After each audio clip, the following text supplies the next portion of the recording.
mayohosko coming to you at 60 frames per second in 4K resolution. No sugar, no filler, just real whole egg, and welcome to my channel.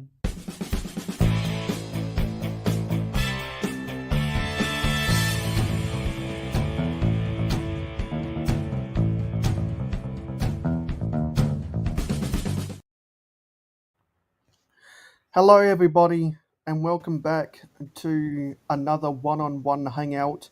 Last time we did an interview with my good friend Kulhan Luke Briggs, and I've been going around the community up and down the grapevine in my DMs asking people if they want to schedule a time to do a one-on-one hangout. And next up is Pandemonius Panda. Hello. How are you? I'm good. I just woke up. That's daylight saving. There you go. Yeah.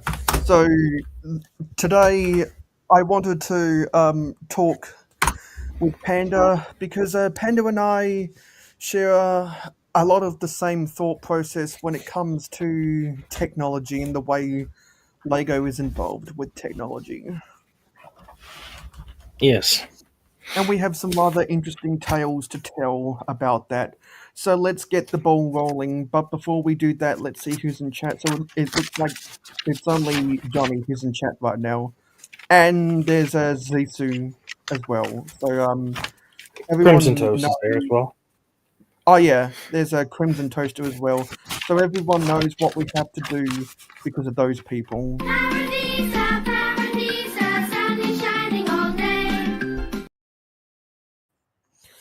Anyway, yeah, so let's start this thing with the three questions. So you can answer these in any order you want to. How has your week gone? Do you have any news about your social media? And did you buy any Lego? My week's been a bit busy. Been working on trying to edit some videos, get them ready to post on my channel. Nice. Nothing social media wise, just messages between people on Instagram. And when was the last time I bought Lego?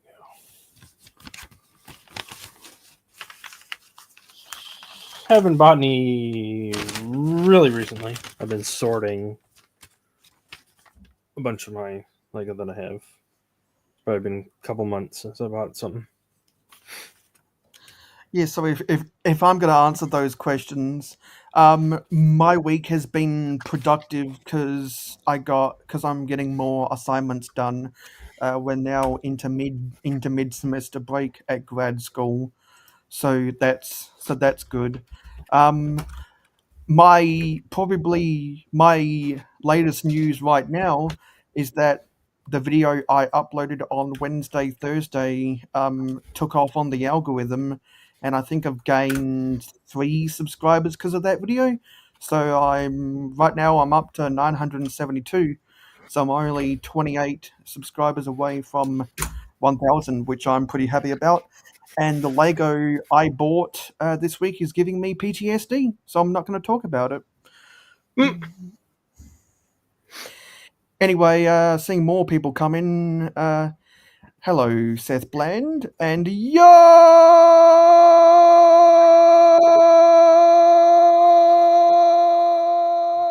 Cliff. Also, hello, YOLO X. YOLO. Okay, so now let's get. So these are the real questions. These are the real whole questions of why I do these in the first place.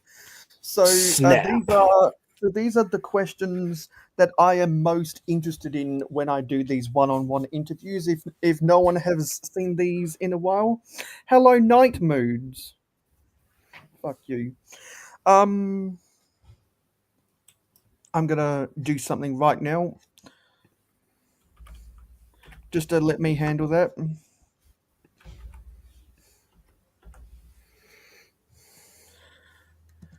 This is where I need to play the Jeopardy theme.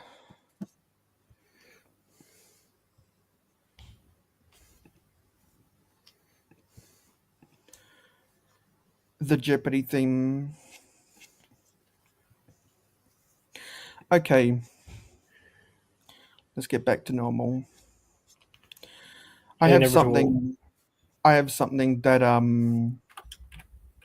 we need to do for that if I can find it. Hello, co-host. Good to see you here. Okay, so when did you start collecting Lego? I've been having it since I was a kid. Family always get me Lego. Had a bunch of Is the there a old, specific? old. A specific year? Eh, no, it would have been in the '90s sometime. But a lot of Well, so your old memory's classics, kind of a lot of the hazy old about that. classic basic stuff, and the old Technic cars. Yeah. So you're talking about the basic building sets because those basic building Yeah, sets are kind of some of the yeah. most If you're meaning like the bucket, yeah, I did yeah, get that as well. Got the blue bucket yeah, when because it was made Lego there. started really going gun ho with those buckets in the 90s. In the 80s, a lot of them were kind of just Set that I got that had the normal boxes. yeah, I think that set came out in '91 or something like that.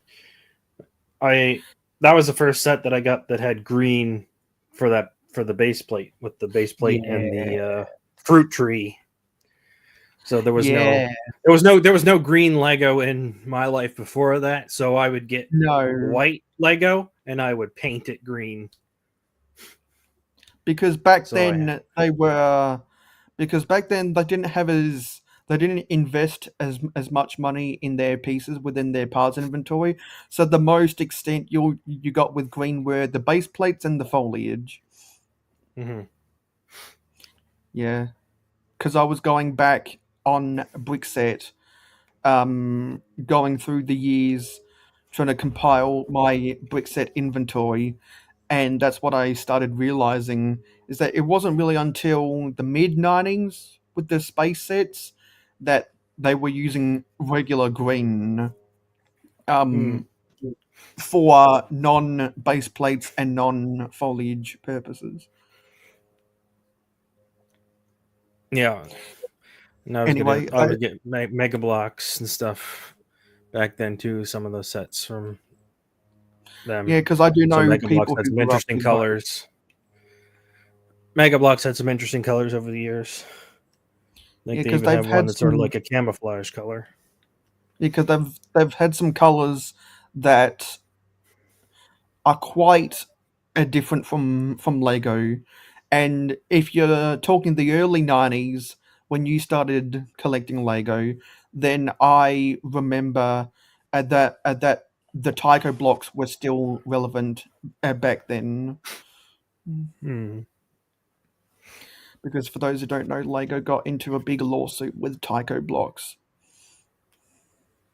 Yeah, I probably had a few of them kicking around as well. I don't. Some of that stuff might have gotten lost over the years. So I don't know. It was very similar to Mega Blocks, wasn't it? They look very similar, Yes, yes, because except there it was like had a a plus sign symbol on one of them yeah. and Well, something I can't remember. they had a very similar clutch power, and Tycho Hmm. aggressively advertised that they were just as good as quality but cheaper than Lego, which is why Lego went after them. Hmm. I remember there was some subtle difference with one of the studs, but I can't remember. I had a few blocks, but I don't know if I ever had like a whole set or just got some bulk at a yard sale, just random pieces. But other than that, yeah. Then had some of the castle and pirate parts. Didn't that I don't think I actually had a whole full set, or I don't have anything to say that I have it. But I mean, I have actual Lego pirate minifigures and some castle minifigures that I used to use. Yeah, because in the early 90s, that's when Lego was started being more Hmm. adventurous with their face printings, because everyone knows 1989, when Pirates came out, is when we started getting beards and mustaches and lipstick on the Hmm. faces. That late Yeah, I 80s, did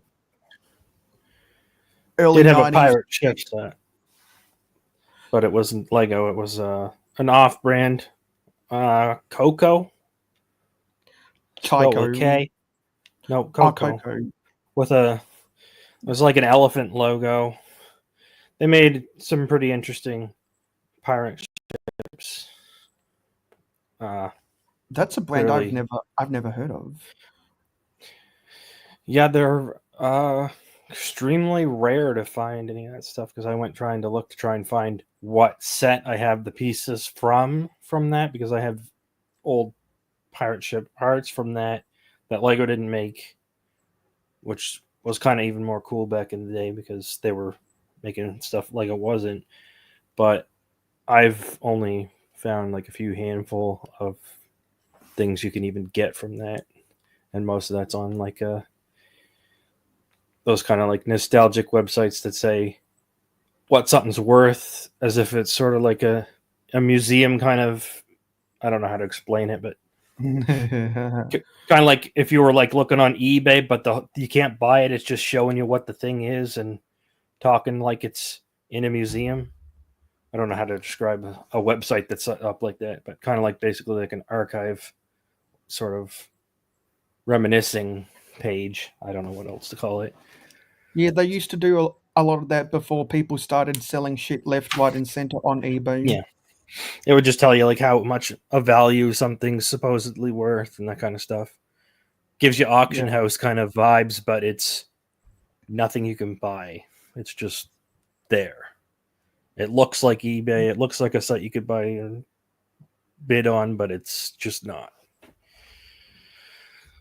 Yeah.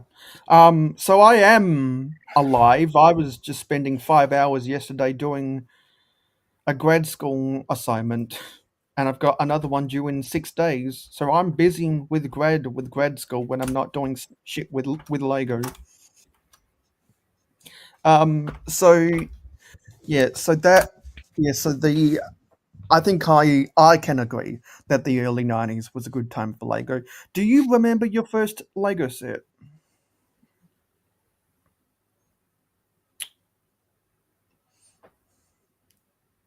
I think I remember what it is. I don't know. I don't remember what the number is. It was one of the Technic kind of like buggy racer looking thing that has a steering, a yellow like bucket seat, steering wheel, and the whole steering piece thing goes in it. I've looked it up, but I don't have that A yellow on top of my bucket. head right now. Sort of got like a purplish look to the front of the box. Kind of like an Well, open cart. Looks like kind of like a go kart sort of thing. was it I think the something? I think the Was it number is a something in? four-digit number that starts with four, maybe. Was it something But in the model team theme? no, it was just Technic, like a Okay, generic Technic. Technic team. That was my first like Lego branded set. Like I mean, I've had Lego, like got Lego from family and stuff passed down, so older stuff from the '60s and stuff like that in bulk and stuff. And then I've had the other off-brand stuff and Mega Block stuff. That was the first actual set that I got as a set. Like it wasn't just Yeah. something that you pick up and put together from pieces you got at a yard sale or something. So when you say a yellow bucket, was it more like an excavator or a front loader No, or just like something? a bucket seat, like a race car seat. Like it's got Okay, well, like a three stud, like Technic beam sort of thingy. To look, I should maybe try and look it up on Bricklink while we're talking. That's what I'm that's what I'm doing at the same time. Because I'm really interested in whatever you're talking about. Was it made to complement the Technic figures or something? No, it was just just a smaller thing. It wasn't one of the ones that had the figures in them. It was just one of the small. I think it was a poly bag kind of deal, or a very small box. I don't remember the packaging, Yeah, but I because you got me remember really seeing what interested. the instruction booklet thing had. It was just sort of like the car was just a model, sort of isometric view with like a purpley pinky kind of background with Technic parts on a like a blue like a blueprint sort of kind of background with some parts, Yeah, yeah, because I'm something like that. because I'm searching up those Lego Technic sets that you're describing with the kind of midnight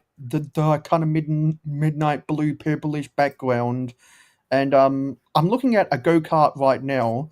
I'm gonna put it up on the share screen to see if it jogs your memory or anything. Because I have this set right here. If we can load Nope, up, that's not it. it's set eight Nope, that's two not it. two five. Nope, that's not it. That is not it. Because that's the yellow body with a red seat. So did you say it was a yellow seat? It had yellow. The only yellow pieces on it were like the Okay. wheels themselves, the seat, and the steering wheel. So there's Well, only 16 cents apart in that helps to here. narrow it down because I'm really intrigued about this set now. That's what I always like to do when I get my guests on when they have a loose memory about a set that they grew up with. I kind of like to delve deep into the exact set so I can help jog their memory. So I'm going to Google. Well, so I'm on Brickset right now. I'm going to go up and down through the 90s to see if I can figure it out. I'm just going to quickly scan over all of the Technic sets that came out in the Oh, I 90s. think I found it. Oh, really? Do you have a I found potential set number? it. Yeah. 8207. 8207. 8207. Yeah, the steering wheel's gray. Yeah, okay. That's right. 8207. Oh, is it? Okay, I think I've found it. It's on Brickset. Yeah, we're getting a bunch of trolls. Fuck you, trolls. I'm just gonna ban these people A because they're bunch of trolls? obviously they're obviously trolls. I don't see anybody. That's because I'm blocking them left, right, and center. Oh, okay. I just seen the one person. Here we Yeah, go. that's it. Lego Technic 8207. It came out in 1996, part of the Technic theme. It retailed for $8 back in the day, had 86 pieces, and of course, no minifigures because it's Technic. Oh, that one must have been the second one because I did have that. I did get the basic bucket, that blue bucket, and that was in 91 or something. Yeah, but let's be honest, a lot of those basic But I buckets. mean, I guess are we calling that a set? Yeah. It's a box of parts that you make things. Yeah, because like those buckets aren't really well defined except for like an anniversary bucket. Because I think in 1997 they had the 25th anniversary of Lego being independent from Samsonite or something, or yeah, it was something like that. And then they had the gold bucket in 2008 um, for the 50th anniversary of the patent. But yeah, this is what Technic sets used to look like, people. Much different from what we have today. You can see actual studs because they had Technic bricks. Very, very different from what we get nowadays. Mm-hmm. Nice. So, is there a specific theme that you remember going gangbusters with when you started collecting Lego? I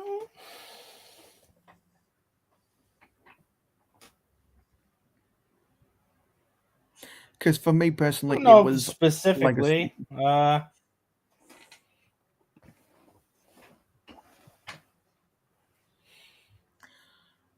I don't think so. Because I mean, I mostly spent time picking it up at yard sales and flea markets, trying get some odd stuff. Never really started directly buying Lego sets till probably until about I was in college time. So hey that would have been Dina, just a few, who else is here? probably a few Star for Hey Heather, who else is here? probably would have been. Also, hello General Tron. I'm the kind of person who bought would. I'm the kind of person who would buy stuff back then because I wanted to take it apart and build something with the parts I seen on the box as opposed to necessarily the set itself. That sounds like what I'm still doing Like, these days. yeah. So like I bought that friend's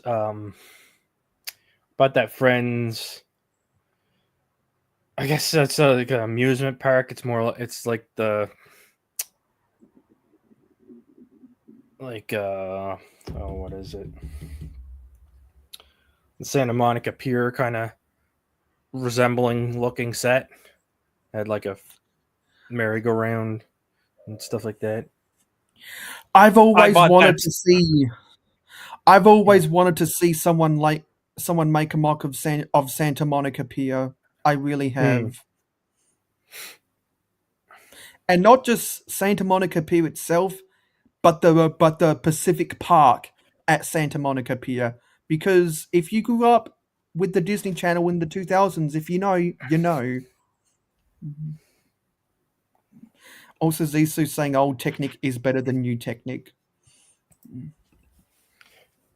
Every era has its has its ups and downs. Well, Well, I I know. personally like a mixture of both because I like the Technic blocks and stuff to transition over. I'm not a fan of the new, like how, like say the car is like just panels connected to some floating framework kind of style. I mean, it can look cool, but if it looked more like Speed Champions when it was said and done, to me that would be better. Yeah. Well, I don't really like Technic, so I'm one of the least qualified people to talk about it. But that doesn't mean I know a large history of the set. So even if it's a theme that I'm not interested in, I can normally find it on the internet steadfast. Yeah, so Yep, General says I always got set for specific parts I saw in sets. Long time no see, Rob Claxton. Hello, Lego Team Bean.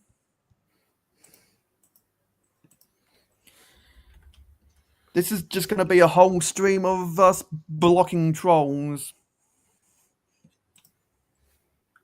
And I'm not going to go over why the trolls are doing this. All I'm going to say is that I bought this onto myself. I should have done better. Yeah, so we're gone over that. So those were kind of the origin stories. But to cap up the origin, did you ever have a dark age?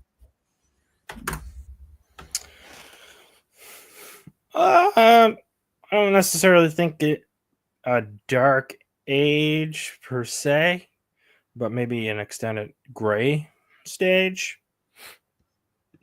Just during school and getting out and working and just like working all the time. But I mean, I was working in trade and stuff where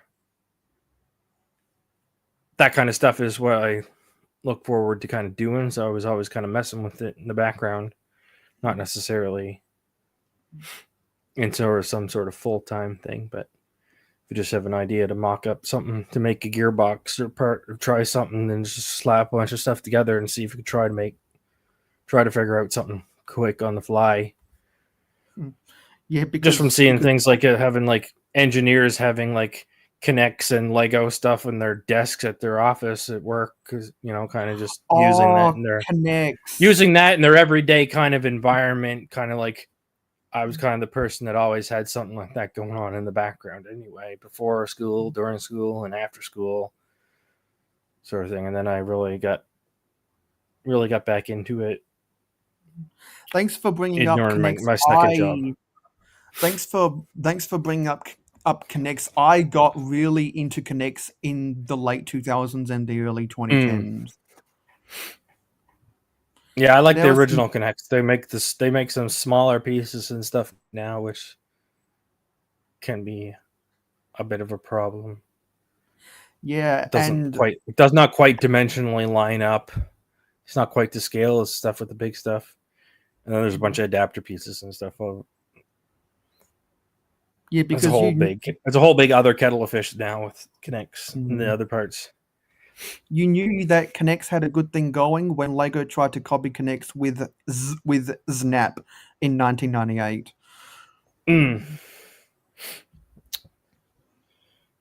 Yeah. That just kind of came and went. Capsella was kind of cool back in the day as well too. Yeah. Also, Team Bean is here, so we got to do this. Are you afraid of bees? They're only insects after all. I wouldn't care if hundreds were swarming around. I'd just blow smoke and make them buzz off. Buzz, buzz, buzz, retorted Duck. What's the buzz? Also, Cliff's Buzz, here, buzz, so we got buzz. to. Yeah, buzz, buzz, buzz. Also, Cliff's here, so we got to do this. Mayo is frozen on the stream. That is so hilarious. Look at him. Everybody's talking. He's frozen. Super focus, Mayo. Super focus. Look at him. Yep. If you move, you gotta give us Lego.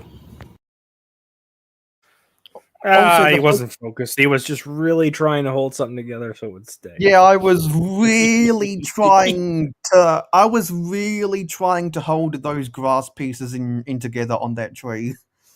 It's kind of like a flash mob, only it's just when you're on stream and then you just pretend to freeze, but you're not really freeze. But then something else moves in the background, which messes it up, and somebody goes, "Wait a minute, he's not frozen."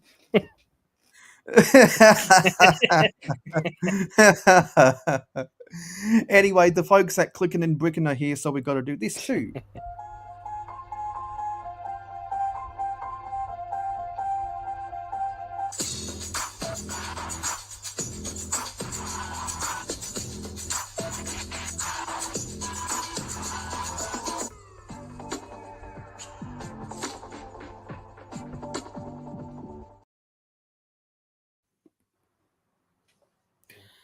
The memories.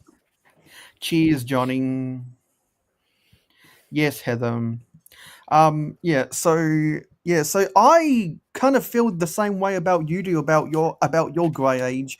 I think I went through a grey age myself, reflecting upon it, because when I was in junior and senior year of high school, I kind of isolated myself from Lego, put it on the back burner when I was working my ass off in school trying to get into college. Now, maybe you could call it a black age because I was kind of still doing Lego, but then you kind of just realize you've never been like buying it directly at the store, and then you go, "What? All these sets existed? What? I missed? What? When was that something I could have got?" So yeah, because there's kind of a realization at some point where it's like, "Oh, I wasn't paying enough attention." I think I was paying enough attention. I just wasn't building a lot with it. Because I remember watching people's reviews and seeing people talk about the new sets and seeing hearing the hype of all the sets come out. For some reason, I just didn't feel like touching the bricks itself. And I'm sure there's other people right here, right now, who have gone through that same situation themselves. Anyway, so that wraps up the origins. Now let's get on to the favorites. Do you have a favorite set ever? I don't have it, but I will really want to get the Liebherr 6000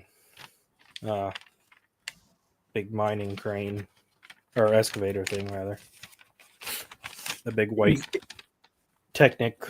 Oh, that excavator. one! I know what you're talking about. Yeah, I'm the Liebherr gonna 6000. I'm gonna search Lego Technic white excavator because I know 6,000 or exactly what 9,000? you're talking I about. can't remember. Yeah, it had One of it these had days, the I'm black- gonna get that.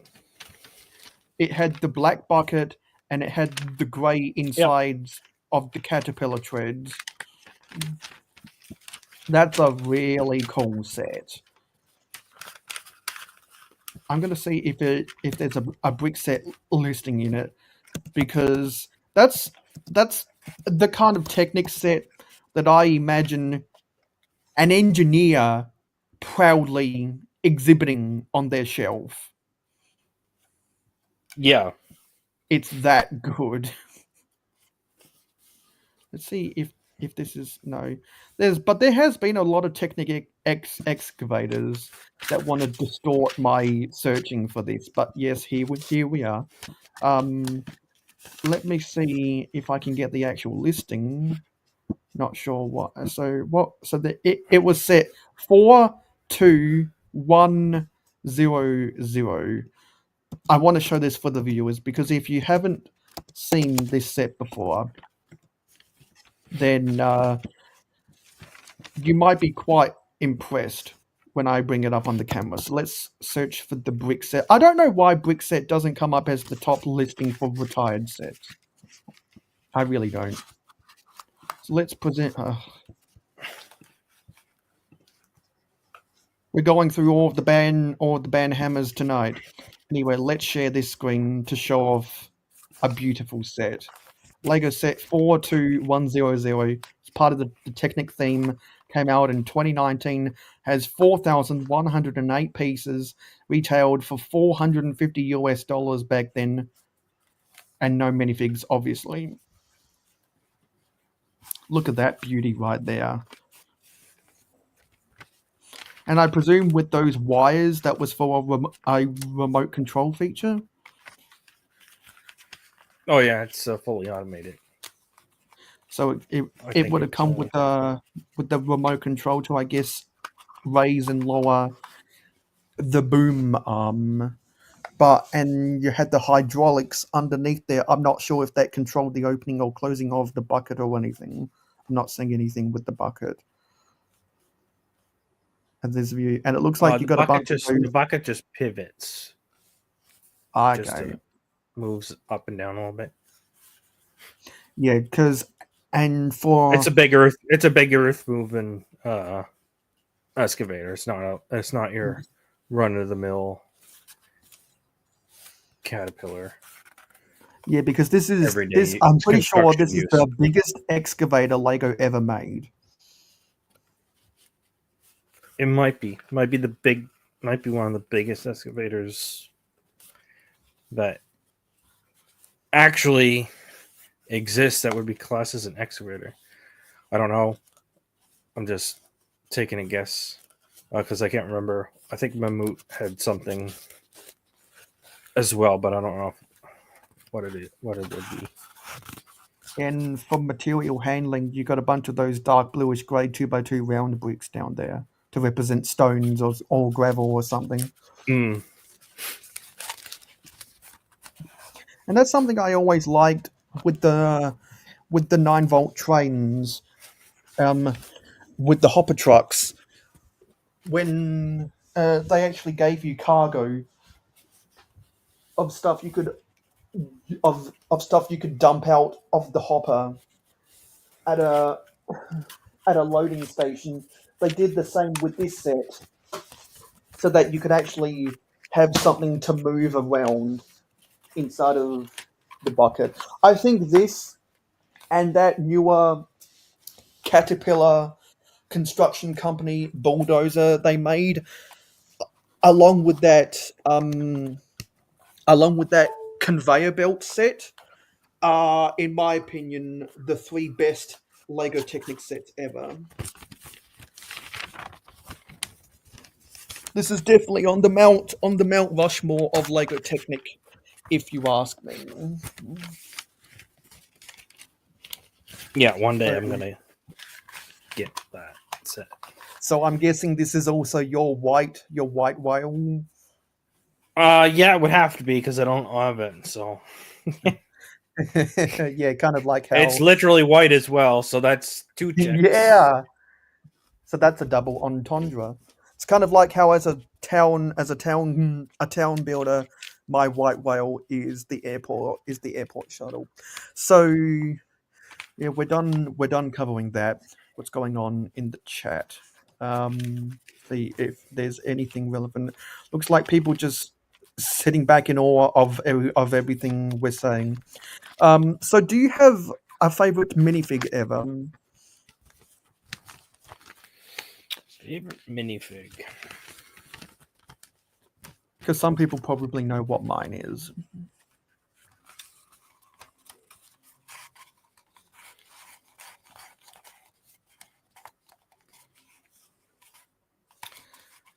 I don't know if it's one specific. I never actually thought about it, but if we were kind of just like picking a general one, I would say kind of the pirates, the original classic pirate minifigures. So the ones with the red and white stripe and the red and blue stripe. The ones where they had like started changing the faces a little. Yeah, so the ones with the red and white stripe and the blue and white stripe torsos. Yeah, those kind.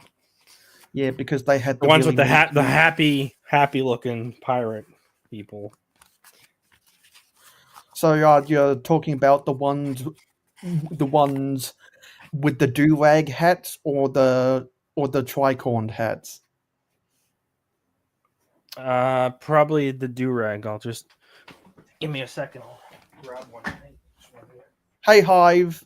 So now that Hive's here, probably lurking, and Team B's probably lurking, we got the birds and the bees up in here. Are you afraid of bees? They're only insects after all. I wouldn't care if hundreds were swarming around. I'd just blow smoke and make them buzz off. Buzz, buzz, buzz, retorted Duck. What's the buzz? So Dina's favorite fig is the TMC a Bob Ross custom. I still remember at Brick World Chicago when someone had the mosaic of the Bob Ross painting.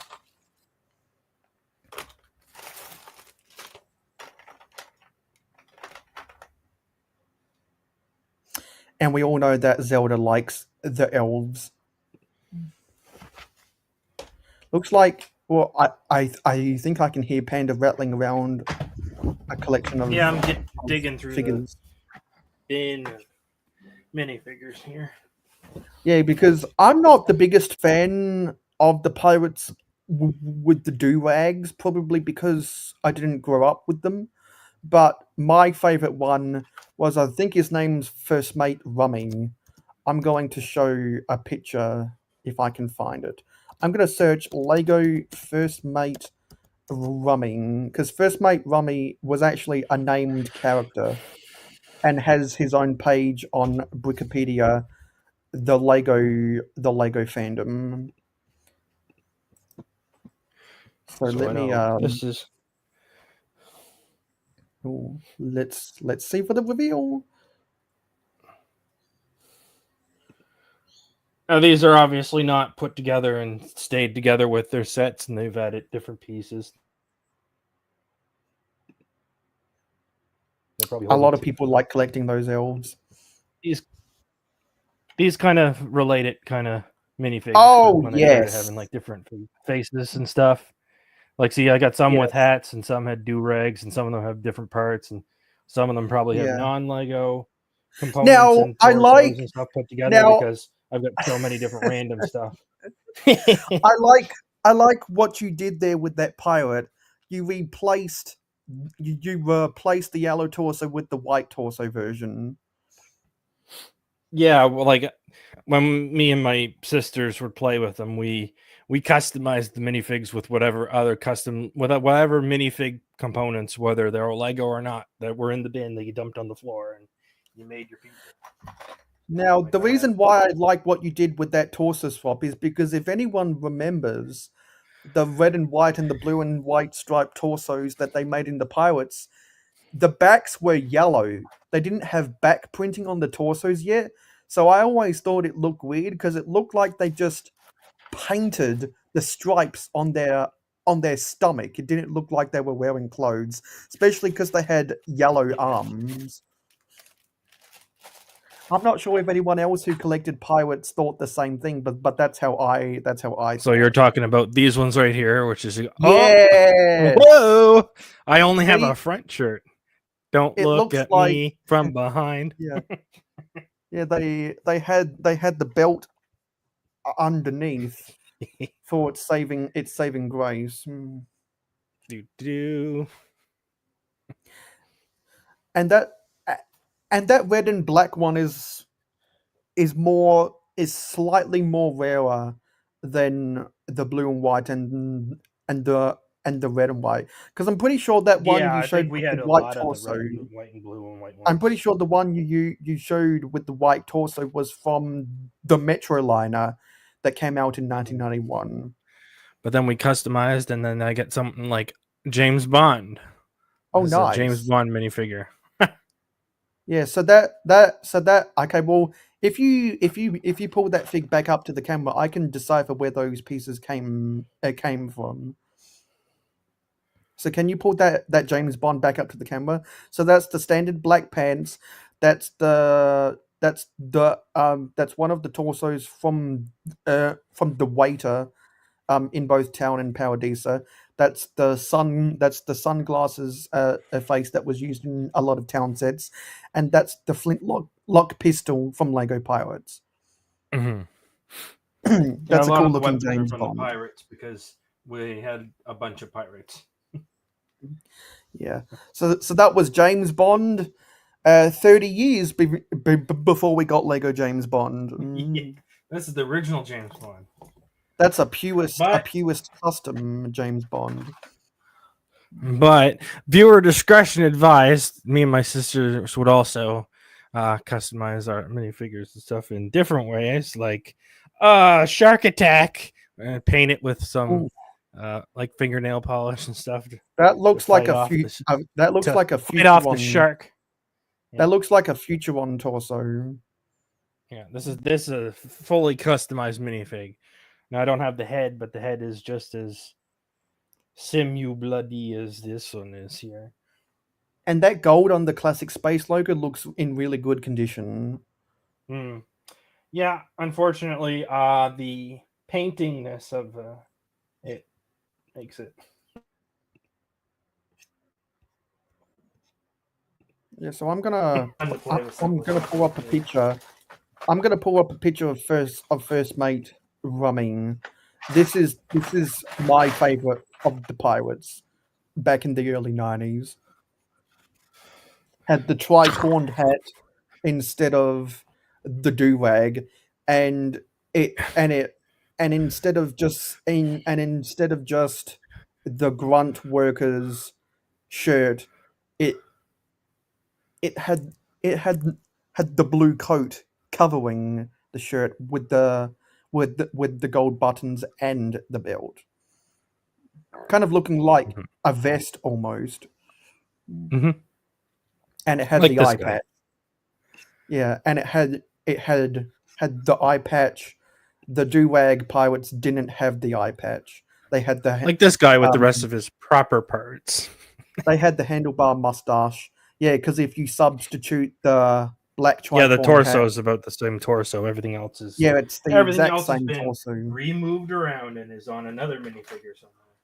Yeah, and that face was seen in a lot of the soldiers at the time with the red beard.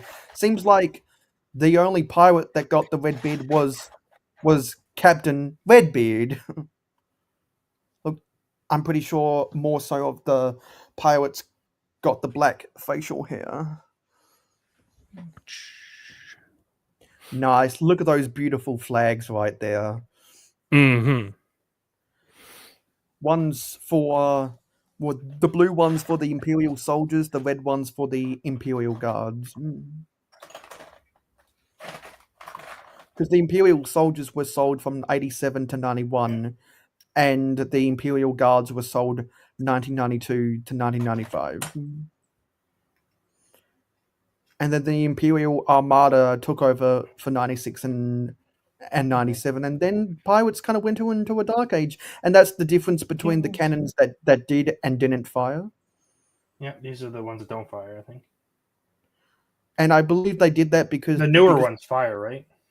Yes, because the US, because of American toy law, Lego were pressured to remove any play features that could poke someone in the eye. I think they made that change when Bill Clinton became the president. They took out the firing cannons from the sets. Because I don't think any of the Imperial Guard sets or Imperial Armada sets had the firing cannons. I think it was only the Imperial soldiers sets when George Bush Senior was the president. Hello, Miss Ingrid. Good to see you again. Hey, Miss Ingrid. We should definitely have that contrast, General, because I can identify this stuff like bang bang bang bang bang. General says I never got firing cannons as long as pirates been around. Bunch of the Navy officers, just with random. Yeah. So that one with the yellow epaulets, that's a female town torso, and those two other torsos I know were from the trauma team. Because that torso was used in a lot of racing sets and some emergency response sets.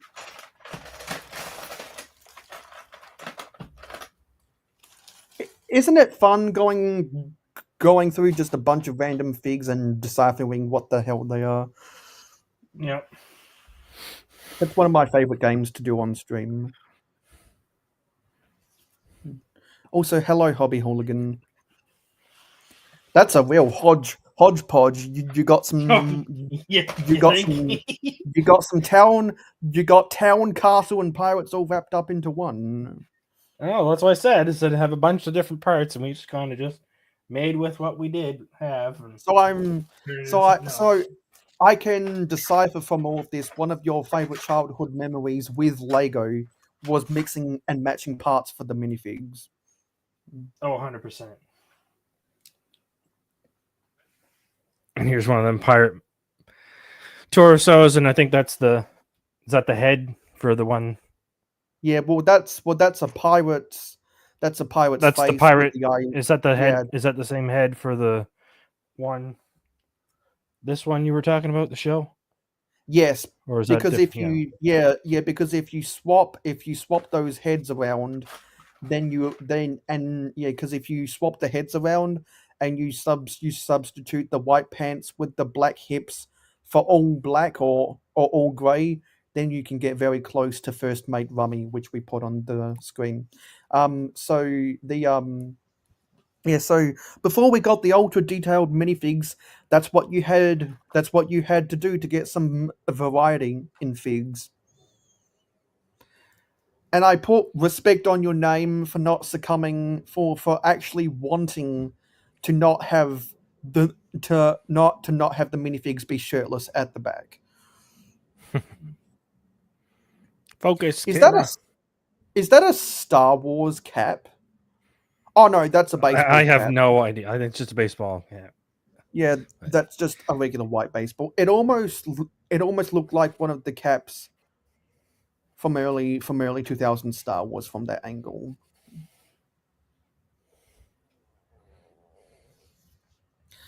Well, just as long as you keep the stream running while you do it and you're listening to what we say, that's all good with me. Because I need as much watch time hours as possible right now. Ingrid says, I wanted to go to the band wall today, but then got headache.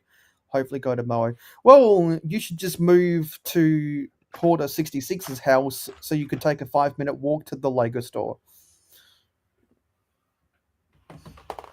Imagine if Hoarder 66 just rented his house to a whole bunch of Lego fans who only want to live there because of access to the Lego store. Imagine. The more you know. Yeah. So I think we've answered that question extensively. So is there a Lego theme that you really just don't care about?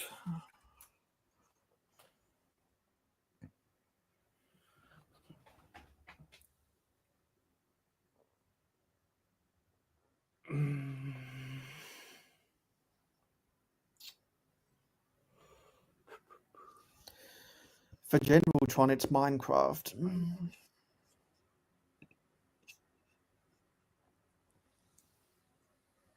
I don't know. There's enough sort of blasé because I'm not really following anything particularly for their IP related thing, but I mean, so it's kind of generally anything that I'm not doing at the time, I guess. I don't have anything particular despise for any specific set. For Ingrid, it's dreams. Oh, I know some people who might watch this stream that them's fighting words. How do you like them apples from this fruit tree? I do like them apples because I have a bunch of those fruit trees that I inherited from my brother, who also grew up with Lego in the early 90s. This is one that remains without my sister's teeth marks all over it. Nice. Because I forget if you have any of the cypress trees.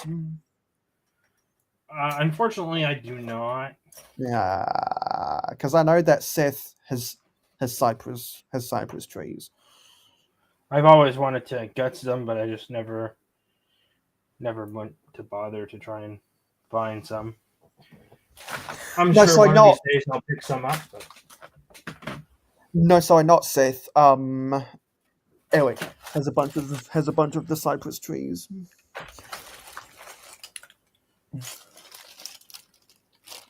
I really only buy the modulars when they're 20% off during end of financial year sales.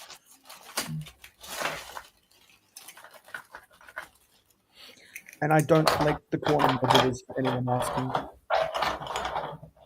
Good for Shark Week. Does anyone know when Shark Week is? Because I know that the Discovery Channel does something with Shark Week. I'm not sure. But you'll be prepared for Shark Week when it happens. Because back then, the sharks, the only detail on it was the moldings for the jawline and the molding for the eye. They didn't have the printed eyes back then. And they only had the one mold. They didn't have the hammerhead or the sawfish molds back then.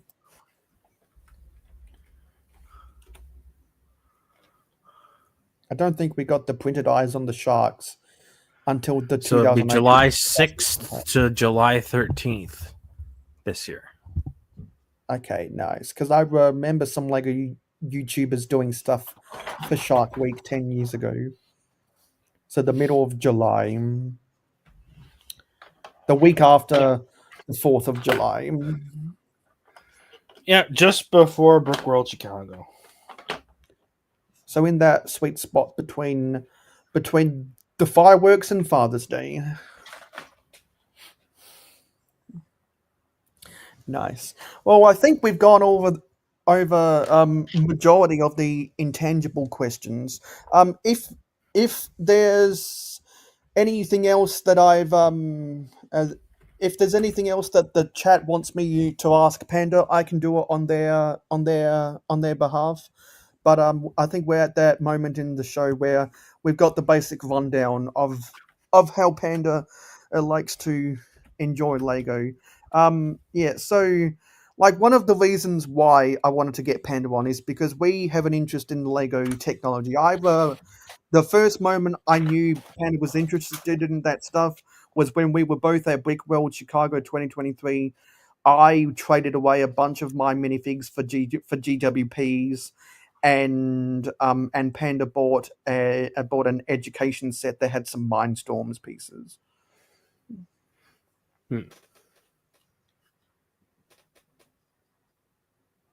Oh, that's a Life on Mars alien. Mm-hmm. So do you want to go a little bit into that with the education sets with the Mindstorms pieces? I haven't gotten around to doing anything with it yet. Just haven't had the time to break into that. I have another computer that I have some other older Lego programs on and stuff that I need to dig out of my computer lab and get that back up and running first.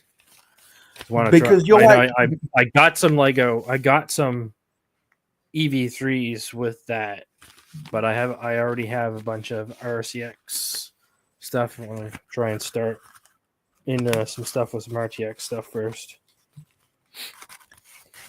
because you know enough about computers to actually have the confidence to want to program the Mindstorm sets. Yeah, and then I'm going to also have to try and fight with getting the older obsolete programs to get them up and running and functioning. Yeah, As back in the day first as well, because I want to try and get the experience from the way it was supposed to be. because Provide it to you as a way how it was Because introduced. because these days it's tough. It's tough to find a computer that still has Windows 98 to run the original robotics era of Mindstorms, and it's almost as tough these days to find a computer that's Windows XP or Windows 7 to run the NXT generation of Mindstorms. Yeah, I have no problem there. I have many of each of those in disarray shape. So you one of those together into a customized form. So you one of those people who keeps the older computers to safeguard against cross compatibility? No, I just play around and work at that. I have done that for work and stuff as well, related jobs. So Nice. messing around with stuff with the computers and networking and IT stuff is already there at different levels. So I'm the person to randomly buy a server off of eBay and play with it for months to get it to work and do something. Oh, really? Yeah. So you're that level of a tech of a tech bro.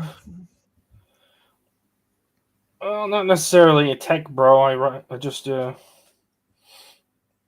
enjoy working with older stuff and different uses for actually what some pieces of equipment were made for. Different computer systems that people don't even normally come in contact with outside of Windows and maybe Macintosh, other equipment operating systems. Well, how is it hanging, hobby? Is that I'm enjoying this one-on-one time with Panda right now.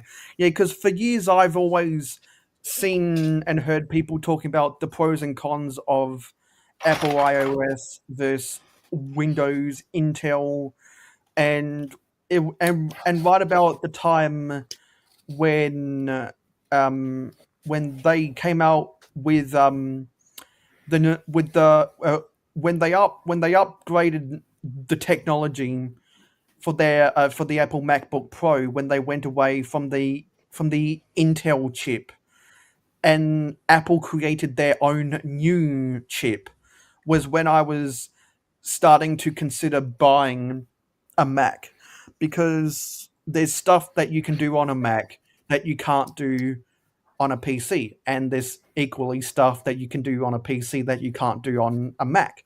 So all of my social media stuff I operate out of my Mac.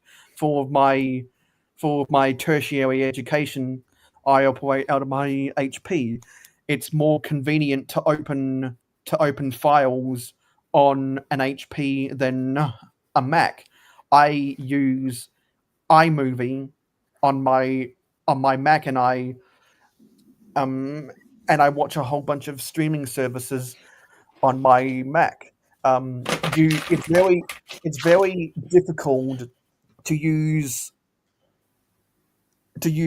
a Microsoft platforms like Word and Excel on a Mac, but with but the what am I going to say? I'm just tripping over my own words here.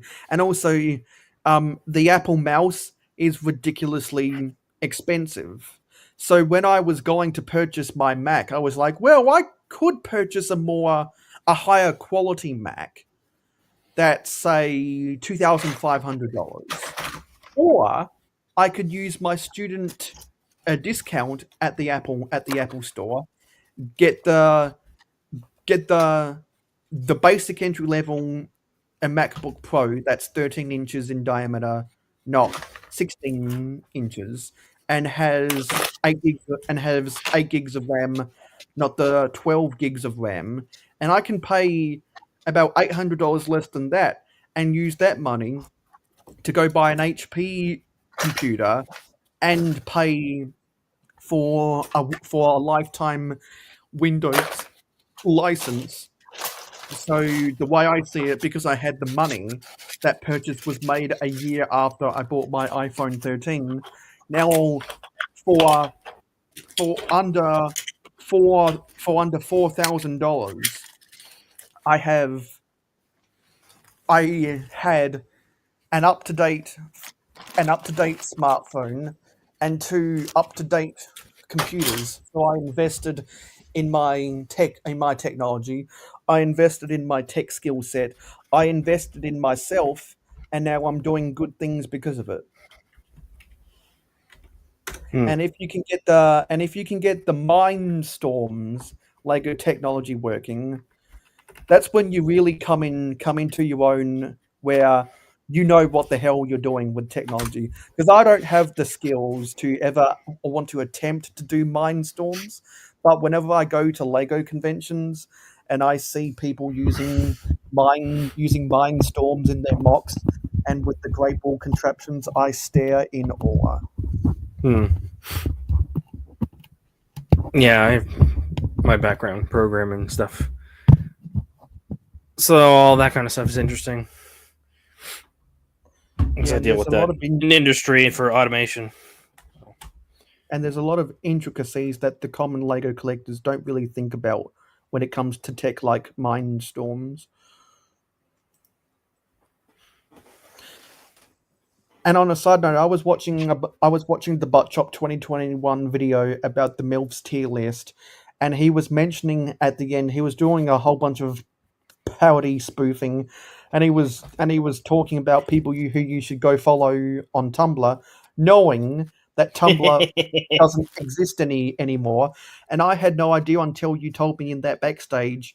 A lot of the people from Tumblr went over to Twitter before Twitter became X. Yes, the people that came over from Tumblr turned to Twitter from the nice thing that it used to be to the dumpster fire, which everybody knew Twitter for. So because I was never on Tumblr, so I don't know the culture that was Tumblr. If anyone knows, please tell me, because I'm fascinated about what shit went down on Tumblr. because MySpace was just a slow, painless death as it got replaced by better social media. But Tumblr, something happened to end it, and I'm not quite sure what.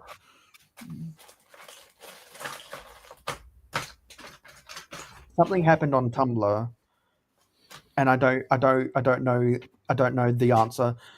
I didn't even know until I talked with Panda that the remains of Tumblr migrated to the Bluebird. Mm-hmm. Because And now most of them have migrated away, just like the bluebirds that they were. to Now they're Blue no longer Sky, lost. to Blue Sky, Yep. and to Threads. Mhm. Because what I'm more familiar with was when Instagram started getting really popular in 2013. A lot of people posting pictures of their Lego on Flickr started giving Instagram a try, and when the Lego movie came out in 2014, that's when Instagram Lego had surpassed Flickr Lego. There were some people who still use Flickr, but most Lego photographers are on Instagram these days, and which is probably what we're all more familiar with, because Lego can be photographed, and so a lot of people share their Lego to the world on Instagram because they don't have the confidence to make a video, and they don't really have a lot to talk about what they photograph. They just want to share their photograph. So they're not really interested in the text behind their photography.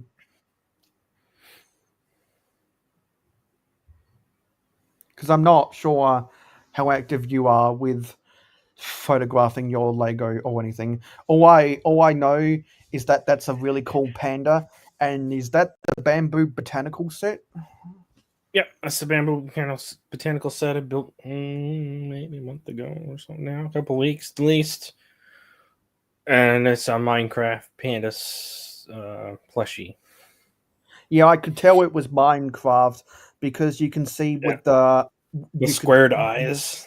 yeah because you can see the eyes have the pixelation.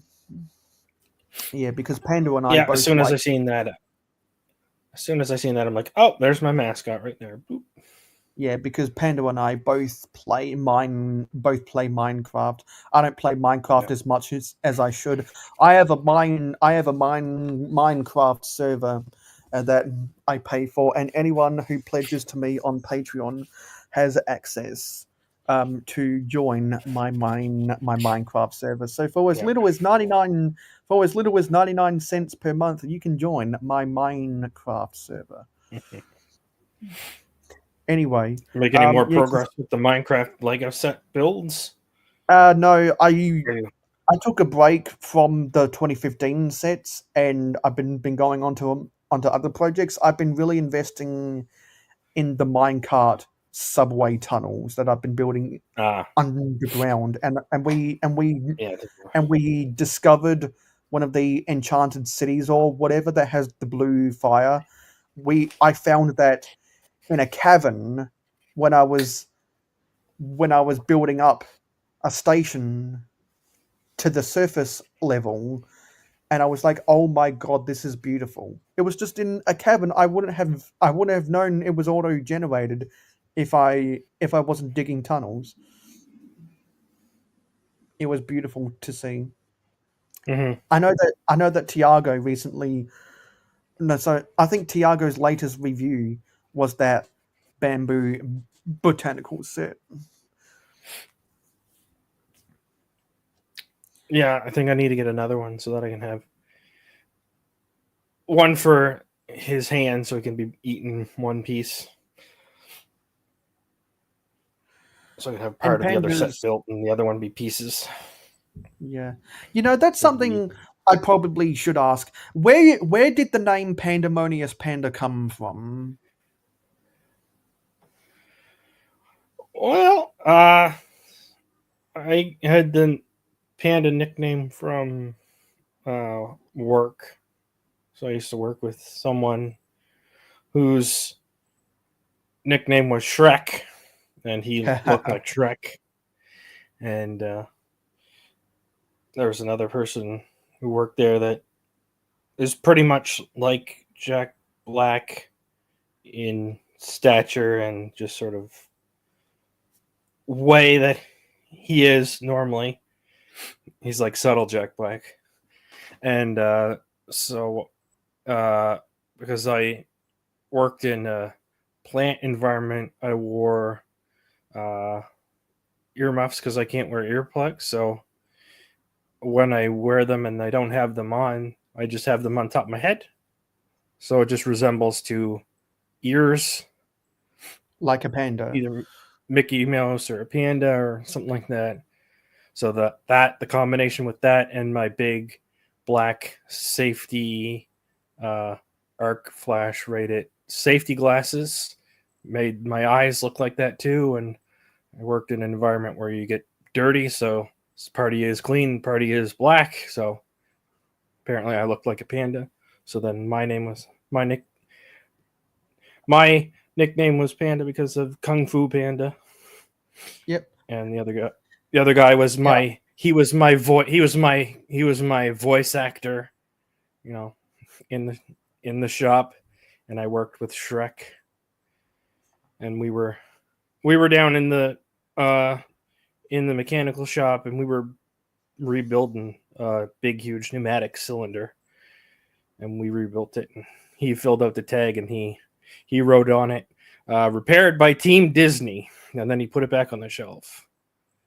And then one of the other guys from the shop came back and he's like, well, I got to tell you, you filled out this paperwork wrong. It should be Team DreamWorks and not Disney. Yeah. Because we were both I went in- DreamWorks characters. Yeah, I went and So saw that the came up. original Kung Fu Panda in theaters, and it was okay. Jack Black was a good voice actor back then. Mhm. Yes, that's Yeah. that's where the panda part came from. So apparently you are Johnny's IT man. Mm. So can you bless us with any IT? It. Can I bless you with any IT? I don't know how to bless you with IT. Yeah. Perhaps one of the ways to bless us is, what is one of your pet peeves with Lego technology? Because a lot of computer experts, whether they're Mindstorms fans or whether they're train or whether they're train fans or whether they're mech fans, can name one or two things that they don't like about Lego technology. What I don't like about Lego technology, maybe just they're pushing forward on certain things without the full I don't know how you would describe it, but the full realization of what existed before. Like before, you used to be able to just, like back in the 9-volt days, you had just plain DC motors. And then, Power Functions era came, right? And they still had the same motors, but you had speed control via the train controller and everything else and all the switches. So you had basic motor control. And sure, you had the ability that you could also run them off of NXT, so you could have speed control based off of just being like a drive, like all this stuff being just like in real world. Now you have EV3 and powered up stuff, but you don't have generic motor anymore. Yeah, And they because don't offer that. And then so even the powered up motors require being plugged into the hub, and they communicate with the hub. And so if you unplugged it and plugged it back in, the motor just stopped running. So you can't even just like use something, say set it to a certain speed, plug it in, turn it on, and then turn it off, and have that back at that control. It's going to just be stopped completely. So it kind of they don't realize how much they could still be making and designing stuff around other basic motor control, still have the motors too, and make a better way to control stuff like that. So you could still do simple things and complex things all in the same thing and still use that to build it up. Like they could still have a powered up kind of motor, but not be required to have the communication, but still be able to run it without that communication to pick its speed. There's too much smarts in what it is, so you can't operate it in a dumb way, as it were. If you're still able to do that and still able to run things like that, the people who want to continue to try to run things with power functions don't have the incompatibility with powered up boost and control as a hindrance to trying to do something cool with technology versus whatever generic stuff they come out with the motors, which is kind of pointless and a whole lot more expensive to do the simplest thing, like the generic powered up hub for, say, I think it was maybe the Osprey or one of the helicopters. They have to have a generic powered hub, even though you don't have wireless controls and stuff to turn it into speed, just so it can run the motors. That normally you just plug it into a battery and it goes. So that makes it it kind of makes it way more expensive and complicated than it needs. So they can't even do their own simple thing without having to then come up with a simplified version of that just to run a motor simple. So that was the tech talk that I wanted to hear on this stream.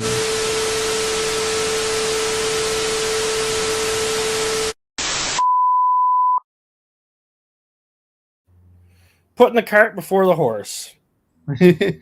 Also, and the horse ran over the cart and it broke its legs, and now nobody can do anything. Also, I checked, we got 13 likes right now. So if you haven't already liked the stream, don't forget to smash that like button right now.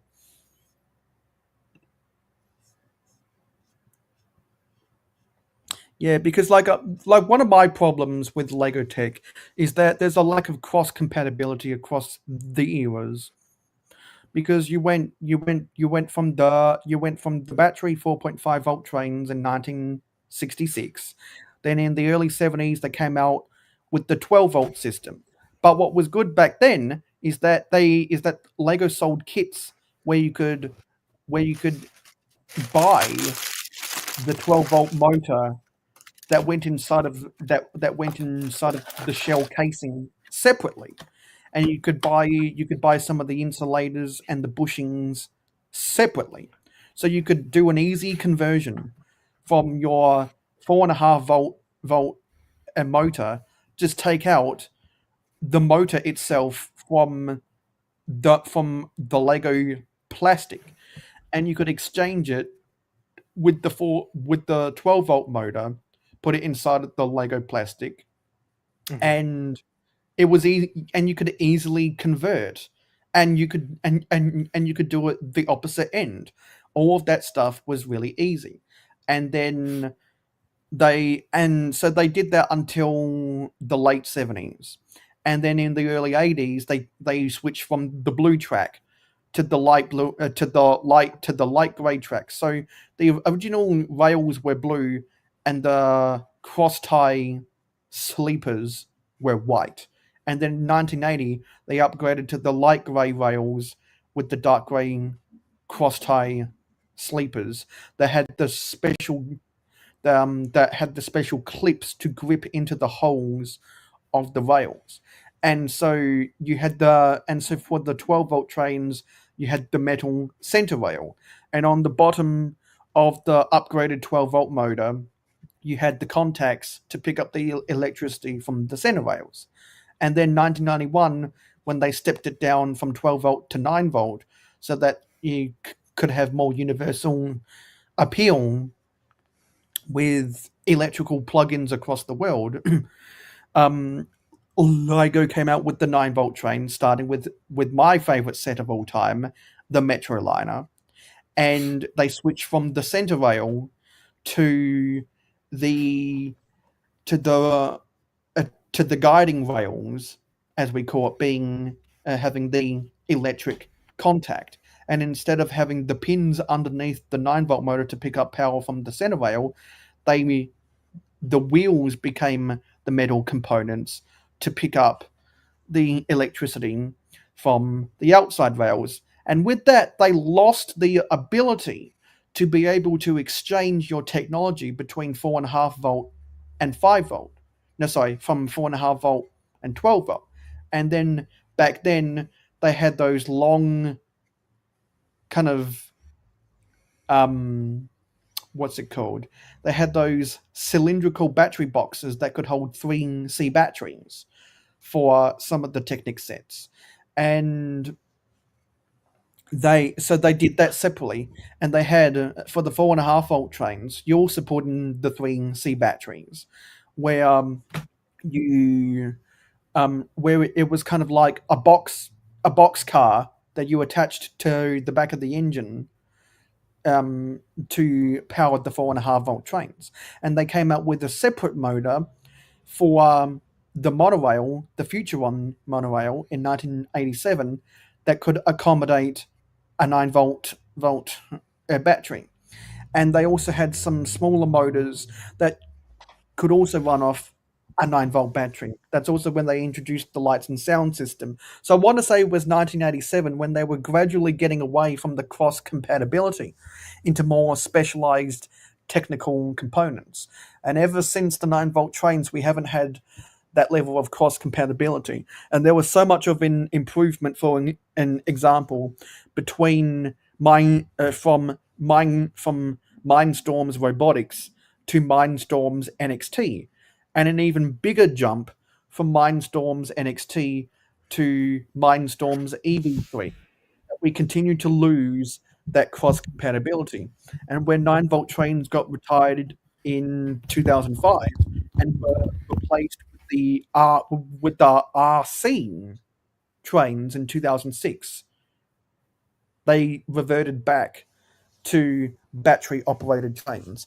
And then 3 years later, they came out with the power functions, which had a different way of plugging in the batteries to the trains. They upgraded the controller. It went from radio control to infrared control. So you had to have line of sight. So that happened in 2009, and that introduced a new version of the RC motor.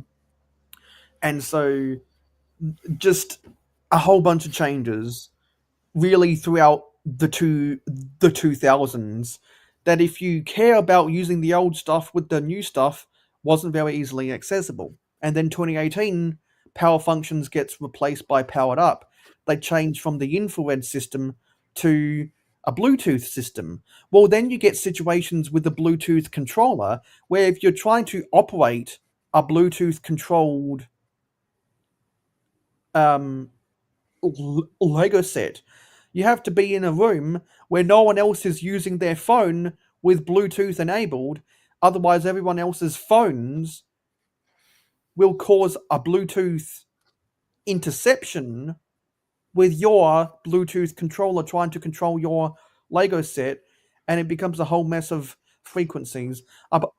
People were singing the praises with upgrading infrared to Bluetooth because it meant you didn't have to have line of sight to physically control a Bluetooth motor. But then you have to deal with every other piece of technology in your room that has Bluetooth inputs, like a phone, especially in a crowd full of people like the convention room floor at Brickworld Chicago. Mm-hmm. And so, like, that's one of the things that bugs.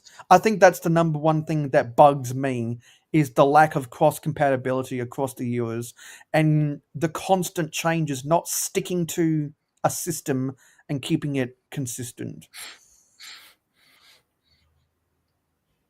Well, it's just Especially it's as the just train ignoring system. the it's just ignoring the problems that the other scenario arises. It's the same as this push to everything being wireless instead of plugging it in, to the point where there's so many wireless devices trying to communicate and dropping stuff that it just completely doesn't work. It can break, it can randomly act up, or it can just stop altogether.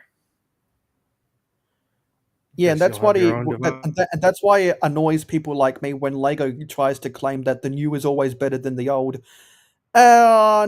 You'll have finally able to talk, and then it kicks something else off. Yeah, because like then you're in this continuous circle of random devices. Because all of the positivity that Lego promotes when they change their system eventually has a snowball effect years later. And it's really annoying for lifelong Lego collectors. Anyway, that was a long time. What are people in chat saying? So Generaltron still uses Flickr. One in the hand is worth two in the bush. Gems of wisdom. I forget who that ginger lady from Batman was. You're talking about Poison Ivy? I could be a gem of wisdom if I really wanted to. Poison Ivy? Is that who you're talking about? I'm not sure if she's a red in the George Clooney Batman movie, Uma Thurman. Yeah, I haven't ever seen any of the Batman movies. I think that's one of the statements made in that movie. That's and you said redhead, so yeah, that's arguably Jack Black's biggest meme ever. Well, I think Johnny's hinting at something. Maybe. Yeah, I think Johnny's hinting at something. A lot of what's this past tense, Johnny G? Was. Yeah, so I think Johnny's hinting at something. A lot of Lego AFOLs now were a Toys R Us kid back then. Were you a Radio Shack kid? Yeah, Radio Shack it was here for quite a while. Yeah. Because if any nerds or geeks or future computer programmers in their youth were interested in any of that, then stores like Radio Shack would have been a dream. Yeah, that's where you get all your components to build things with. Circuits and electronics and stuff. So. And Radio Shack was so good because the products they sold at Radio Shack didn't require a lot of programming to get it to be functional. It was very entry level, which is why they were successful for so many years. Well, just generic, like a radio was a radio. It wasn't a radio with all this other extra bullshit stuff attached to it, which is it was a simple component. If you wanted a light bulb in a box, you got a light bulb in a box. Yeah, that's it. Because I know didn't have many extra features. Because I've heard so many stories of people who were really interested in science, and particularly astronomy, physics, or rocket science, who used to go to Radio Shack to buy technical components to build their own rocket launchers when the force of pneumatics triggered a release. And so like I still sometimes see people on YouTube using their old Radio Shack technology to fire off a foam rocket or whatever. We mentioned Radio Shack. We bought Hoarder Out of the Darkness. Says everything from Radio Shack came broken and you would trade it down for a new one, and that was broken too, and so on. I hated that place. Ooh. Yes, Yeah. bring back the Wow, Metro line. that is that sounds like a really bad Radio Shack. Hopefully, your Sucks. Radio Shack was better than Hoarder's Radio Shack. Oh yeah, you just did things. It's just basic stuff that worked. It just always continued to work. I know a bunch of people. It was kind of built like, as if it was built in Russia, where it could just be thrown through half of a war and still come out working. A lot of that stuff I know a was bunch. more tougher I than know a you bunch of give people. it credit for. I know a bunch of people who wanted to invest in Radio Shack, but Radio Shack got so unprofitable that they got deregistered from most stock exchanges. Apparently, I the don't know. Radio It's Shacks just- in Maryland sucked.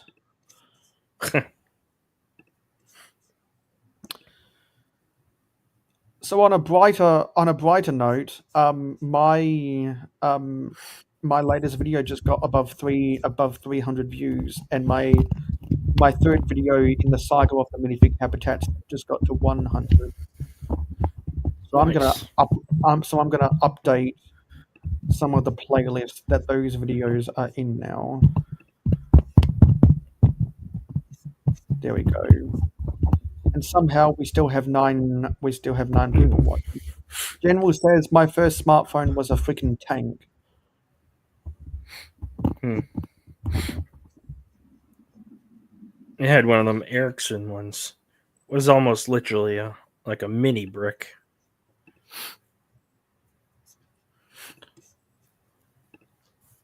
Yeah, it's just a fascinating story because technology has evolved so much over time that we can go back in the past and pick it apart. Oh, that's weird. Okay, yeah. So my StreamYard plan started on the 9th. So I'm on a fresh cycle. Hoarder says Circuit City was the place to go for us back in those days. They ended up falling into the same trap and then also went bye bye. Circuit City bought Radio Shack out, so Oh really? I believe so. Circuit City and the Source. The Source is the Canadian version by Circuit City that took over from Radio Shack locations. There were I so don't know if they many were also mergers. related to Best Buy or not. There were so many mergers that happened in the 2000s. If I had a nickel for every time I researched a retailer that got bought by someone or merged with someone else, most notably, in my opinion, Kmart and Sears. When Kmart bought Sears, but they kept the Sears name as Sears Holding. Well, I think they still had the Radio Shack stuff was still branded as Radio Shack, but it was just still owned by Circuit City. But I don't know. Maybe that's a combination of the reason why both of them failed was Circuit City's involvement. Because Radio Shack turned in a new. They changed their business model of how they were working and kind of drove everybody away. Kind of like at a similar time, McDonald's changed their business model. They changed their architecture. They got away from the red roof, and took influence from the coffee culture of when they bought McCafe in 1994, and introduced more of a coffee shop vibe to their architecture in 2003. And now every fast food joint is the same copycat architecture. Those are the best architecture layouts for McDonald's. Because for those who don't know, there was one of the McDonald's franchisees in Melbourne, Australia, which is the coffee capital of the world, because we took all of the world's best coffee and put it in the one place. He decided to expand his store for a McDonald's coffee shop crossover. He called it a McCafe. That was in 1993, and the concept was so successful that McDonald's bought the rights to a McCafe in 1994 and made it a global subdivision of It's just a McDonald's. brand. It's a brand. Yeah, and so so these days when you open a McDonald's, when you invest in a McDonald's joint, I think you have the option to pay extra to include a McCafe in your franchise. So what you see in a lot of the McDonald's that are small, if they're tucked in the side of a street where the storefronts aren't very big, or if you're inside a mall, or if you're inside a transport station, or if you're inside an airport, normally they won't include a McCafe. But if you're in the suburbs, you might get fortunate and be able to order a McCafe coffee from Mc, from Mc, from a McDonald's, and they also offer some other coffee shop and bakery goods there that you can't get at a regular McDonald's. Another influential concept, and this is the stuff that you research when you have too much time on your hands and you just want to keep your brain active. The more you know, and knowing is half the battle. G.I. Mayo. Oh, okay. Mayo with the facts. Thanks for that, Mayo. It's amazing that Mayo knows more about some American stuff than we do. Like, Mayo is so freaking smart, man. I was just talking the other night about how, like, you could almost ask Mayo probably any question. He could probably get it figured out for you. Is this what you want? You see this? Look at this. Look what you've done. Yeah. So, like, I honestly have way too much time on my hands sometimes. Just like the sticks. Yeah. You know, you mentioned sticks. That reminds me of the Lego Ninjago set, City of Sticks. And segue.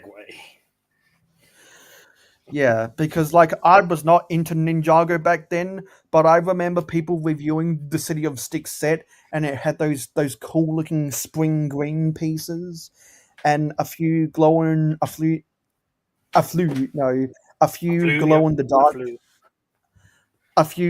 dark pieces, and I thought that was really cool because when you started collecting Lego, that's when the Black Monarch's Ghost came out, and the Black Monarch's Ghost is in my top 10 minifigures ever.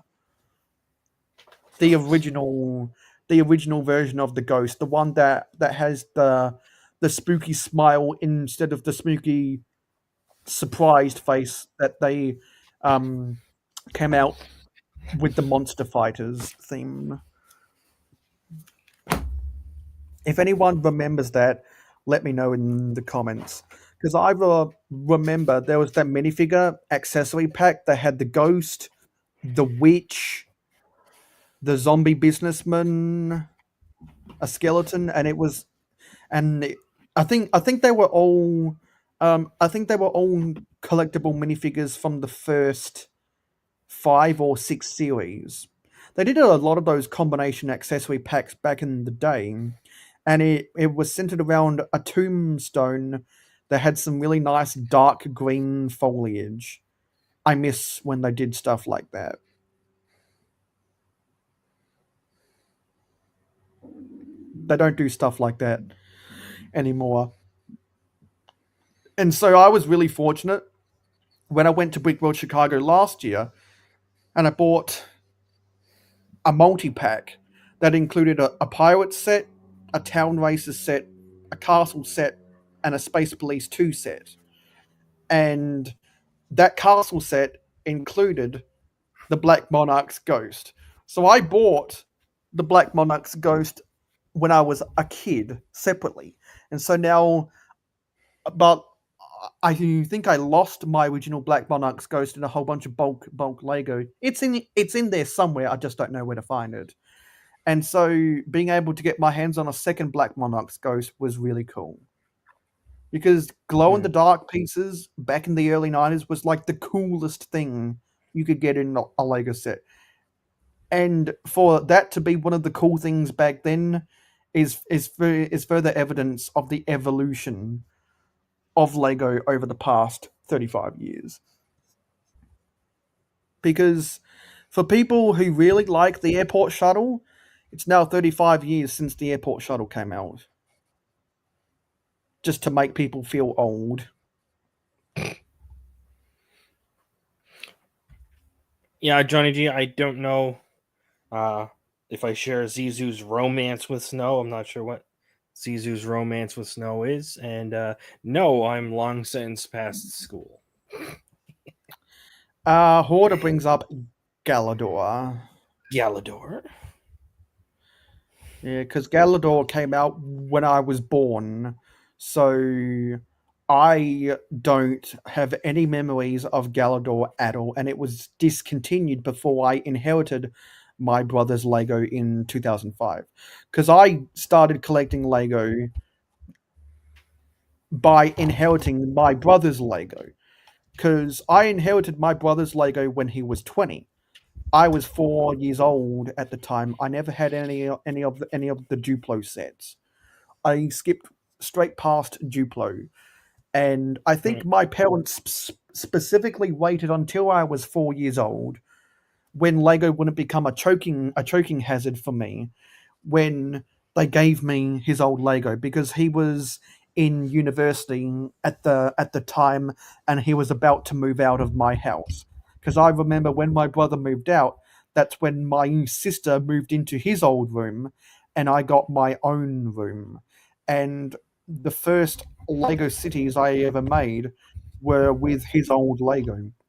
And so I remember going to a Legoland Discovery Center in 2008, and we picked up some of the Generation 5 road base plates. I came home, took them, put them up against my Generation 1 base plates, and I was like, what the fuck? This isn't compatible. And it was memories like that is why I'm a fan of vintage Lego. So the Lego you grew up with, Panda, that was with the Generation 2 road base plates. Not sure if you ever had any of those road base plates, but that was when they put the bike lane either side of the road, because Lego came out with a lot of they started including more of the bicycles in sets back then. I might have had a few, like, just individual base plates for a time or something.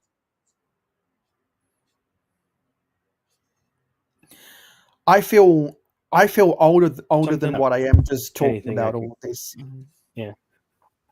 Yeah. So Johnny says Anything Lego that I have could lost- just get as opposed to just picking it up. Lego have lost their way. I want my kids' toy to be affordable.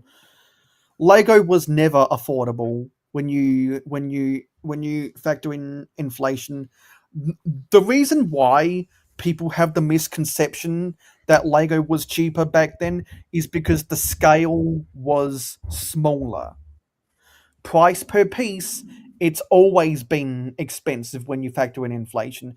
It's just that when Lego increases their scale, like when they go from 4 wide to 6 wide to 8 wide, the scale gets bigger. And so a 4 stud wide car in 1985 that costs less than $5 is on par with a 6 stud wide car in 2015 that cost about $10, which is on par with a with an 8 stud wide car in 2025 that cost about $15. So it's not necessarily that the plastic is getting more expensive when you factor in inflation. It's that the scale keeps getting bigger. So you're paying more for an individual item because that individual item keeps getting bigger as Lego comes out with new pieces. The sets get more detailed, and they have more careful design when they come out with these sets. Mm. Not sure what anyone else feels about that, but you would have grown up in the 4-stud wide era. I started collecting Lego when they were making the transition from 4 studs wide to 6 studs wide.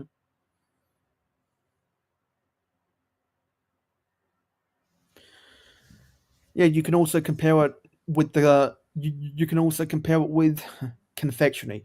Now that's more so because of shrinkflation and the cost of good and the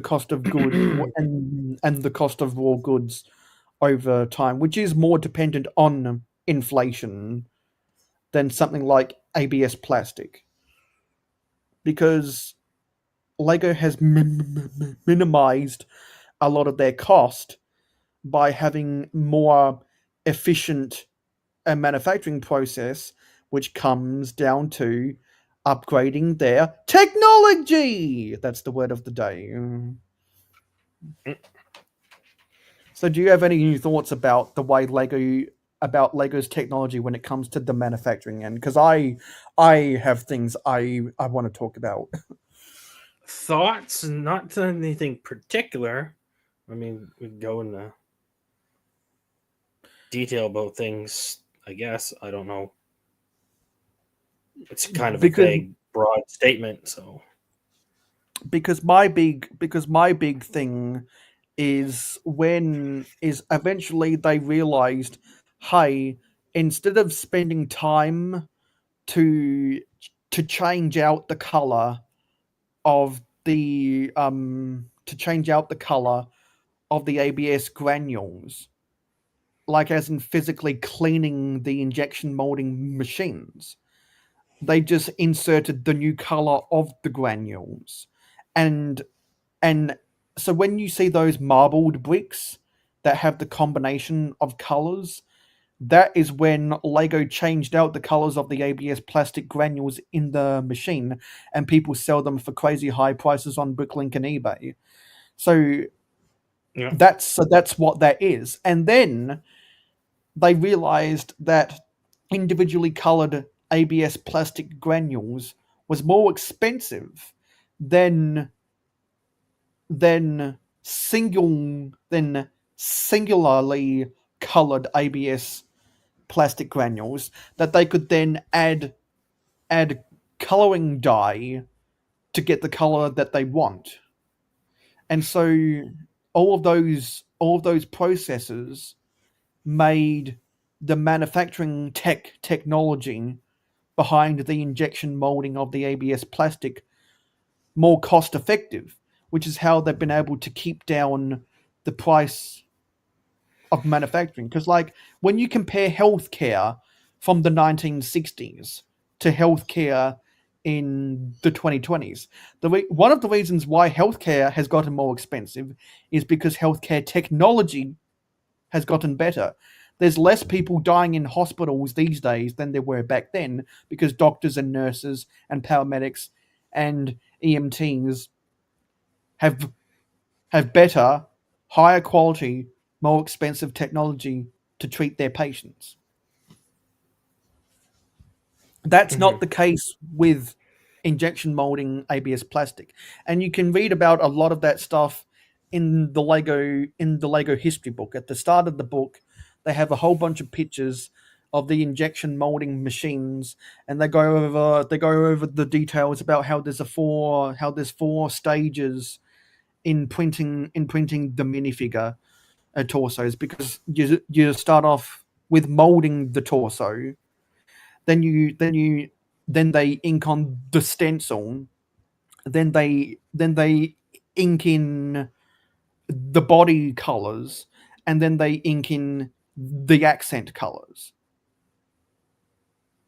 And that's because you can only have so much ink in the one printing machine for pad printing, and since they're printing en masse, that's why at the manufacturing level they can manufacture their minifigures so cheap. When you go to buy a custom pad printing minifigure on eBay or whatever, they normally sell for $20 to $30 because they're not printing en masse, and it's expensive for startups to buy them, compared to someone like the Lego Group, who's been doing that for almost 50 years now. The cost of buying those pad printers has been bought and paid for years ago.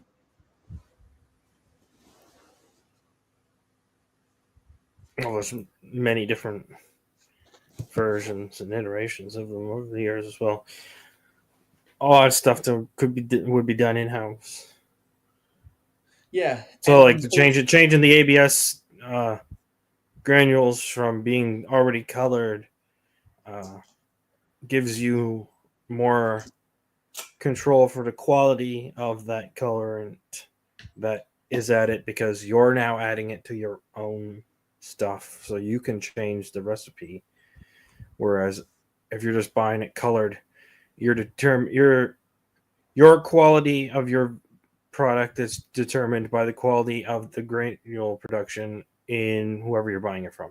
So yeah, it also and means you can why, change and add different colors that you just randomly decide you want to invent a color by mixing different percentages of colorant granules in with your standard ABS. And all those variants also allowed for what we get with the different colors of the same color, the different color variants of look of bricks over the manufacturing processes. You get different shades of blues and different shades of yellows and stuff because of those very fine variations in the coloring process from the pre-manufactured ABS granules that's outside your control. So the color changes differently with the rate of cooling that the plastic goes through. So if you cool it faster or slower, it can change the color and the strength and many other properties of the plastic by just finding out a detail that will maybe affect the end product. And I'm going to give credit where credit, and I'm going to give credit where credit's due. My two sources for most of that information was one from the Lego history book, and two from Brick Trains on the A4 podcast, who works in plastic manufacturing. Yeah. And one of the tangents he likes to go on his pod, on the A4 podcast, is explaining to people the manufacturing process of plastic and how it applies to Lego. It's very informative, and I wouldn't have known that they switched from individually coloured plastic granules to coloured dyed plastic granules if it wasn't for Joey. So thank you, Joey.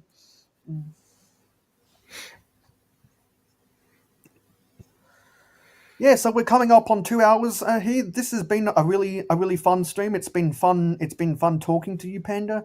The links for Panda's YouTube channel and Instagram are linked in the description below. Do you have any final thoughts? No, nothing in particular. I mean, unless you want to get into the weeds of the manufacturing process of whatever. Don't necessarily need to bore everyone else who's not interested in that. Well, we do have time for like a 60-second spiel if you want to say one last thing. Oh, I don't know of a specific spiel. It's just I don't know. I come from the manufacturing processes of both plastics and rubber as well. So most of my knowledge of that comes from working in the industry beforehand and then applying the information from what Lego has revealed about their processes and filling in the gaps that's not in the book. Yeah, I always appreciate Panda's info about all of this because the way I grow my knowledge about all of this stuff is by talking to people like Panda. Oh no, It has been that's what I was getting at. That's what I was getting at, or that's what I was getting at, Will. Yeah, it has been a great stream. So this has been another rendition of my Hangout stream series. Tomorrow on the Lego Transocean stream, we will be talking about 1,000 subscribers because now 3 of the 5 panelists on the Lego Transocean stream have 1,000 subscribers.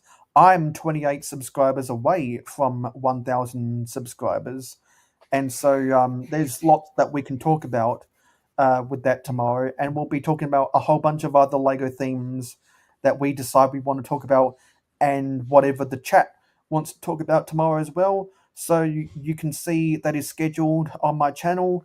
The start times are in the thumbnail. We'll look forward to that tomorrow, and I'm going to go have some lunch after this stream because I haven't eaten anything today. Last night, I didn't have anything big because Thursday night I had pizza, and I'm trying to work off that weight. Nice. I Because got I'm a a few faster. videos in the work. A few videos in editing hell. So yeah, because I saw that you got eventually one. I saw that you got one video on your channel. So if you're coming out with more videos soon, that would be really good. Yeah, the second part of that is still that was almost a year ago that I put that up there now. The second part, I think I got about 5 videos in editing mode. So nice. I've got a bunch of scheduled videos as well at the normal times, as everyone knows, on Wednesday, Thursday, and on Sunday, Monday. Always at 5 p.m. Eastern in the US, which Panda, out of everyone in North America, is the furthest east. in the community, an hour ahead of everybody else. Yeah. We're not writing into Hive today because I'm cutting this off an hour beforehand. But there's always more streams, and there's a bunch of different streamers on Friday nights, and when I have people lined up to do hangout streams, I'm one of those people. And just before we go, I appreciate everyone who came out today to make sure that I'm okay. I've just been in damage control while I was finishing up an assignment. And yes, I don't want to ever get caught sleeping ever again. Tone.